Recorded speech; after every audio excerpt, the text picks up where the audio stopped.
네, 강프로입니다. 자, 영풍정밀 보겠습니다. 최근에 경영권 분쟁에 휩쓸렸죠. 그리고 이거 고려연 때문이죠. 그쵸? 여기에 장씨하고 최씨하고 싸우고 있죠.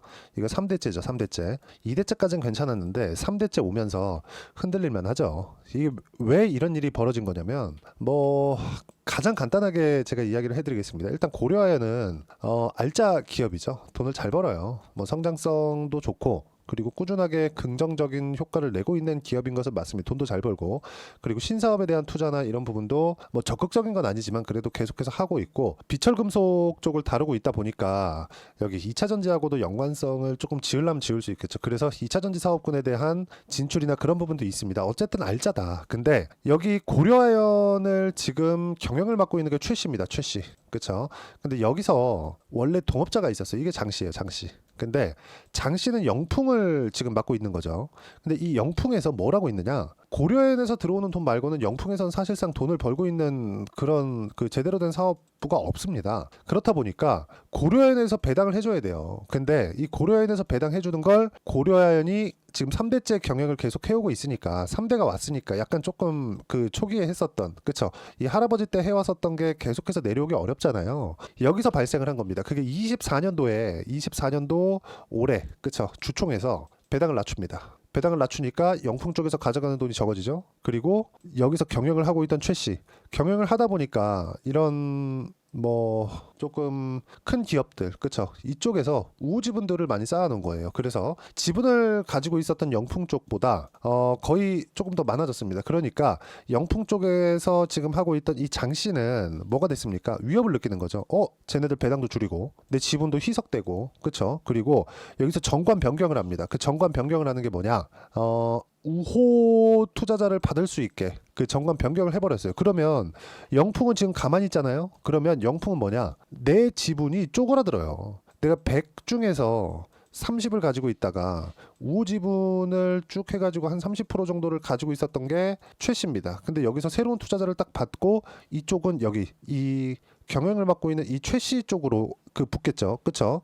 여기서 우호 지분을 확보를 했는데 다른 자금이 투입되면 나는 그냥 여기서 배당받는 거 말고 난 돈이 없는데 뭘 합니까 이거? 그쵸? 이런 상황이 된 거예요. 난 가만히 있어도 쪼그라들 수 있는. 그래서 둘 다 이해는 간다. 최씨도 장씨도 이해는 간다. 근데 최씨가 일단 최씨는 장씨를 보내고 싶은 거지. 이럴 수밖에 없잖아요. 그쵸? 근데 장씨는 내 거 지키고 싶은 거고. 그러니까 지금 이런 거기 때문에 둘의 지금 목적은 주가 돈 얼마 쓰지 그게 아니에요. 지금 그런 상황에서 영풍정밀이 급등세를 보이고 있는 겁니다. 물론 공개 매수 대상은 고려아연, 영풍정밀이 다예요. 지금 왜 이렇게 됐냐면 영풍정밀하고 고려아연 볼게요. 고려아연은 처음에 66만 원으로 공개 매수가가 설정이 돼 있었고 기간도 정해져 있었습니다. 근데 이게 70만 원대로 올라왔어요. 75만 원. 13% 정도죠. 13% 정도 상향 조절을 한 거죠. 근데 이거는 경영권 확보를 위한 겁니다. 이건 지금 여기서 돈 없는데 이게 아니에요. 이거 아닙니다.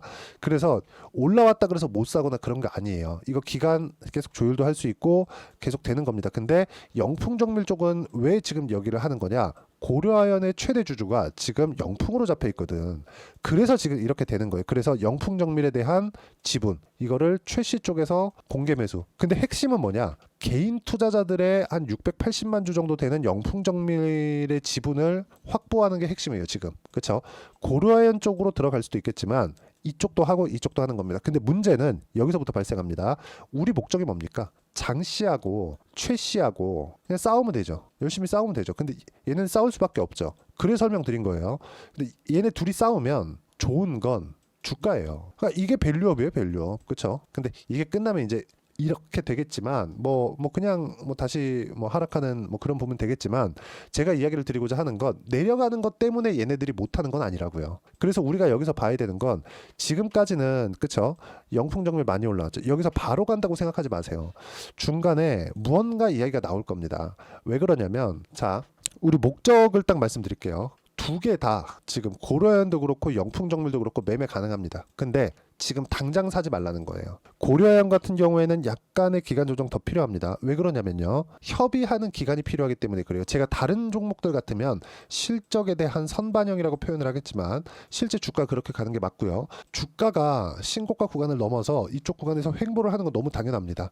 근데 이거는 실적에 대한 선반영이 아니라 이 둘, 장씨하고 최씨하고 둘이 싸우는 거잖아요. 그렇죠? 목적이 돈을 취하는 게 아니라니까요. 경영권을 갖고 있는 게 목적이기 때문에 돈은 중요한 게 아니에요. 그리고 돈도 이미 진짜 이 말 그대로 뭐 쩐의 전쟁에 들어왔습니다. 그리고 우호 지분을 확보하는, 그리고 자금을 갖고 있는 쪽을 확보하는 것도 지금 양측 다 끝났기 때문에 실제 이 고려현을 누가 갖느냐, 이것만 남은 거예요. MBK 파트너스에서 여기 들어와 가지고 뭘 하겠습니까? 그렇죠? 여기 싹 해가지고 뭐 해가지고 또 뭐 비싸게 팔 수 있는 이런 것들 하겠죠. 근데 이런 것들 사실 뭐 국익에 훼손한다, 이 잘 모르겠고요. 그냥 주가만 올라가는 그런 상황 만들면 되는 거니까 우린 여기서 딱 어떻게 타점 잡고 가격을 잡는지에 따라 상황 완전히 바뀔 거다. 근데 둘의 싸움은 돈이 목적이 아니다. 지금 경영권이 목적인 거지. 가격이 올라간다 그래서 매수를 못 하는 게 아니다. 근데 지금은 서로 이렇게 너무 과열 양상을 띠고 있으니까 서로 이렇게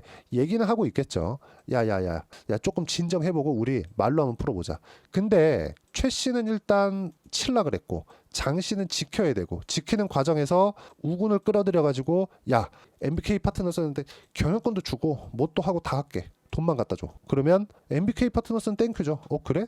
고려현 보니까 이거 돈 너무 되는데? 이런 상황이 된 거예요. 지금 아연재련 쪽에서는 세계 1등입니다. 그리고 비철금속은 계속해서 사용하잖아요. 반도체도 그렇고요. 그러니까 이런 부분들이 있기 때문에 지금 굉장히 긍정적인 내용으로 보는 게 맞습니다. 주가 측면에서는. 그러니까 사업적인 측면에서도 그런데 이렇게까지 급등하는 상황이 나오려면 시간이 오래 걸렸겠죠. 이 가격을 가려고 했었으면. 근데 딱 공개 매수가 여기까지 해서 어느 정도 협상 이 과정 딱 거치고 이런 과정이 있으니까 우리가 딱 떨어지는 그 구간에 어떤 식으로 타점을 잡아야 되는지가 중요하다고 이야기를 드리는 거고, 이런 부분들을 다른 종목에서도 동일하게 적용이 가능합니다. 그리고 이런 부분들을 이해했을 때 물론 내용은 다르죠.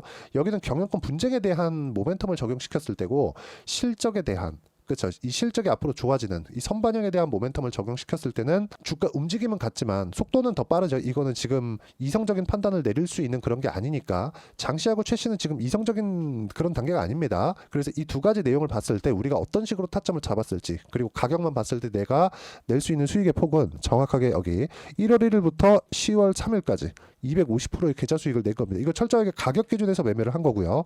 이렇게 매매를 하기 위해서는 아까 전에 말씀드렸죠. 올라가는 구간에서만 계속해서 공략을 해야 됩니다. 영풍정밀 고려현 저 아직 매수 안 했습니다. 근데 이번 빠르면 한 다음 주 정도부터는 매매가 가능한 구간이 올 겁니다. 그 구간에서는 정확히 매수를 할 거고요. 이런 부분들을 어떻게 매매를 해야 되는지를 여기 소통방에서 공유를 합니다. 시세가 너무 빠르기 때문에 실시간 내용을 그쵸 판단하고 체크를 해야 되기 때문에 어쩔 수 없다는 점, 이 부분 양해 부탁드리고, 뭐 쭉 보시면 여기 보세요. 유한양행이나 바이오다인 이런 것들 최근에 강한 종목군들이잖아요. 유한양행 자 보시면 어때요? 상승하는 구간별로 계속해서 매매를 해오죠. 그리고 그 위에 바이오 다인 자 내용 보시면 어때요? 상승하는 구간, 그쵸? 이런 식의 상황이 있다. 쭉 오시면 뭐 CS 윈드도 최근에 강하죠. 금리 인하 수혜주라고 볼 수 있고요. 유한양행 아까 전에 보여드렸고, 현대로템이나 이런 종목군들 보시면 모두 다 같은 타점을 공략을 하죠. 상승하는 구간에 해서 여기 17%의 수익 구간 만들어내죠. 이런 부분들을 어떻게 잡아야 되는지, 그리고 영풍정밀 그리고 고려아연에 대한 실시간 타점을 어떻게 잡아야 되는지를 제가 여기 소통방에서 공유를 해드리도록 할 테니까 구독과 좋아요 눌러주시고요. 댓글 하나씩 달아주시면 좋고요. 여기 010-8713-1916으로 구독이라고 문자 보내주시면 소통방 입장 링크를 순차적으로 공유를 해드리도록 하겠습니다. 어떤 식으로 가격을 잡는지 그 이론적인 부분이나 그쵸, 그리고 실시간 내용을 토대로 이야기 드리는 걸 여기 소통방에서 공유를 하고, 소통방에 있을 때 제가 주기적으로 라이브를 합니다. 그 라이브에 대한 내용은 뭐 시황에 대한 부분도 있고, 앞으로 주도주에 대한 분석, 그리고 타점을 어떻게 잡아야 되는지 강의까지 하고 있고요. 뭐 질의응답도 받고 있으니까 와가지고 다 무료로 그냥 뭐 일종의 뭐 배움터라고 생각하시면 됩니다. 와서 배우시면 되니까 010-8713-1916으로 구독이라고 문자 보내주시면 소통방 그리고 라이브 입장까지 가능합니다. 다 무료로 진행하고 있으니까 댓글 하나씩 달아주시고요. 자, 이렇게 가격을 봐야 되는 그 이론적인 부분은 여기 영풍정밀의 단기 보유 전략. 영풍정밀이 지금 급등락을 하고 있지만 무조건 매수하자마자 수익 전환 시켜야 됩니다. 그러기 위해선 가격에 대한 부분 중요하겠죠.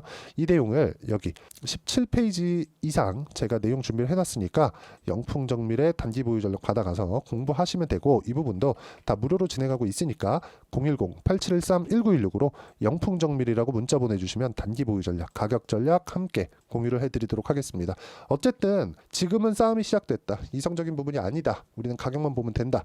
여기서 한번 출렁일 수 있다. 그 출렁이는 가격대에서 얘네들이 무조건 결렬됩니다. 왜? 둘이 목적이 다르잖아요. 이거 잡으면 단기간에 50% 100% 터질 수 있어요. 이 부분에 대해서 제가 어떤 식으로 타점 잡아야 되는 건지를 이야기를 드린 거니까, 이해가 안 되면 영상 다시 시청하시고요. 영상 끝까지 시청하시면 제가 어떤 종목이 주도주가 될 수 있는지까지 이야기를 드려놨으니까 영상 끝까지 시청해 주시고 이해가 되시면 모든 분들이 성공 투자하실 수 있을 겁니다. 자, 24년도가 돼도 여전히 시장은 녹록지 못합니다. 이런 상황이 벌어지는 건 어쩔 수 없습니다. 이런 상황에서도 수익이 나는 종목들의 구조는 변하지 않습니다. 즉 대시세 종목에 대한 구조는 변하지 않는다는 거고, 실제 제가 소통방에서 지속적으로 이야기를 드리고 있는 내용도 대시세 종목이나 시장 주도주를 공략하는 건 철저하게 가격 분석을 하라고 이야기를 드리고, 가격 분석 이후에는 이슈에 대한 파악, 그리고 이슈를 파악하고 나서는 다시 내가 얼마에 매수할지 그 타점에 대한 부분을 지속적으로 언급을 하고 있습니다. 자, 근데 생각해 보세요. 시장이 굉장히 어려웠습니다. 어려운 상황에서의 어떤 종목들이 강했냐 보면 반도체와 그리고 바이오입니다. 자, 실제 여기 보면요. HLB에 제가 실제 매매한 내용을 띄워놓고 보여드리고 있는데, 1월 22일부터 매매를 시작해서 4일 동안 31%의 수익 마감이 됐고요. 그리고 여전히 신고가 종목입니다. 자, 그리고 그 다음 어보브 반도체, 이름을 보시다시피 반도체 종목이죠. 그리고 AI 반도체는 지속적으로 강세를 보이고 있습니다. 이 종목도 신고가를 먼저 달성한 이후에 제가 21%의 단기간에 21%의 큰 수익을 내고 마감이 됐습니다. 다시 재공략을 준비하고 있고, 이런 부분은 소통방에서 다 공유를 해드립니다. 자, 그리고 코세스. 자, 코세스 같은 종목도 당연히 그쵸, 신고가 종목이고요. 그리고 반도체 종목입니다. 이 종목도 영업일 기준에서 이틀 동안 대략 한 15%의 수익 마감이 됐습니다. 내용을 한번 보시면 어떻습니까? HLB를 포함해서 뭐 30%, 20%, 뭐 15% 이런 식의 수익이 지속적으로 발생하고 있는데, 이 세 종목 모두 다 신고가 종목이고 1월 달에 시장이 약세를 보이고 있는 구간에서도 강했었던 그런 종목입니다. 특징점이 하나 있는데, 그 이슈에 앞서서 가격이 먼저 반영했다는 거죠. 그렇게 제가 가격을 먼저 보고 이슈에 대해서 파악하는 이유는 결과적으로는 큰 시세를 먹기 위한 사전 준비 작업입니다. 실제로 큰 시세를 먹기 위해서 사전 준비 작업을 했을 때 여기 레인보우 로보틱스 127%, 그리고 ISC 98%, 그리고 한미반도체 97%의 큰 수익을 내는 상황을 만들 수 있습니다. 어떤 식으로 소통방에서 진행됐는지, 그쵸? 그 상황을 제가 이야기를 드린 건데, 이런 상황도요, 당연히 신고가를 공략했을 때 가능한 겁니다. 자, 그러면 이번에도 마찬가지입니다. 그쵸? 정부 주도의 코리아 디스카운트 해소 방안이 2월 달에 발표를 하고요. 그리고 2월 달에 발표된 내용을 토대로 주가가 움직이는 게 아니라 이미 움직인 내용이 있죠. 실제 이 내용은 크게 중요한 게 아니라는 겁니다. 실제 움직인 내용을 보면, 자, 기아차입니다. 실제로 12월 달에 신고가를 만들어 놓고 정부에서 입김을 불어 넣으니까 순식간에 기아차를 포함해서 현대차 같은 거대 기업들의 주가가 2주도 채 되지 않아서 40% 정도의 큰 시세를 냅니다. 자, 그러면 우리는 어떤 종목을 봐야 될까요? 이슈를 파악해야 되는 것도 맞지만 철저하게 가격에 맞춰서 매매를 해야 되는 게 당연히 중요합니다. 정부가 주도하는 정책 방향이 있겠죠. 그 방향에 맞춰서 우리가 종목을 찾을 필요가 있다. 자, 그럼 답이 나왔습니다. 정부가 주도하는 방향에 맞춰서 제2의 기아차를 찾는 게 지금은 중요하다. 근데 정부 정책의 방향에 맞게 가자. 그랬을 때 앞서서 제가 보여드렸었던 내용인 여기 레인보우 로보틱스 127%, 그리고 ISC 98%, 그리고 한미반도체 97%와 같은 수익을 낼 수 있습니다. 물론 시간에 대한 부분은 최소 2주의 시간이 필요하고요. 그리고 최장 3개월 안에 끝내야 됩니다. 자, 기아차의 시세를 보셨던 것과 같이 2월 달에 정부 정책의 방향이 결정되고요. 바로 3월 달이면 시행입니다. 자, 그러면 우리는 거기에 맞춰서 당연히 종목을 찾아야 되고, 제가 제2의 기아차를 찾아놨습니다. 제가 아까 전에 소통방에서 이야기를 드렸었던 내용 다 공개를 해드렸는데, 그 내용처럼 종목만 받고 싶다 하시는 분들은요, 상단에 있는 제 전화번호로 대시세, 자, 대시세라고 문자를 보내주시면 정부 정책의 방향에 맞는 종목을 모든 분들에게 무료로 공개를 해드리도록 하겠습니다. 자, 제가 원하는 건 채널 성장이 목적입니다. 자, 그래서 구독과 좋아요 꼭 좀 부탁드리고요. 모든 분들이 정부 정책에 맞는 방향으로 매매를 이어가서 큰 수익 보셨으면 좋겠습니다.